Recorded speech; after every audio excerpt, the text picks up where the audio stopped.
C'est un titre qui fait sourire, mais le propos est très sérieux. Soni Congo ou la chouette vie bien osée de Soni Laboutanzi. C'est la pièce que propose Tropicatrium jeudi et vendredi soir à 20h. Il s'agit d'une pièce signée Bernard Magnier qui rend hommage à l'auteur congolais Soni Laboutanzi.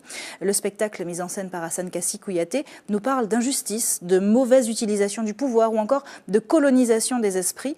Une invitation à la réflexion menée par deux comédiens, l'un est lecteur, l'autre est l'ombre de l'auteur. Louis Sabas. Vous croyez que je suis un héros? Ben non!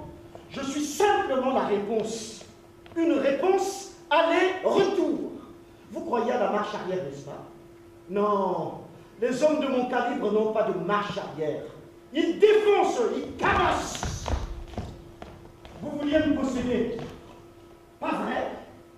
Eh bien, je vous grille. Je suis imprenable, imprenable. Vous m'entendez?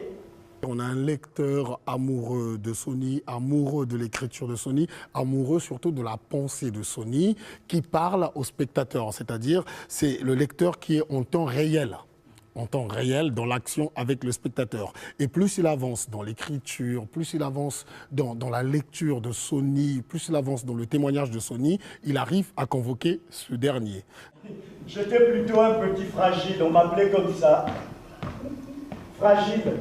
Parce que quand il y avait des bagarres, et moi j'aime pas beaucoup. Alors, à chaque fois qu'on me tapait dessus, c'est ma grand-mère qui arrivait en courant, elle venait, elle disait « Mais qui a frappé mon petit-fils » Soni Laboutanzi, c'est ce grand auteur congolais qui est décédé il y a 20 ans.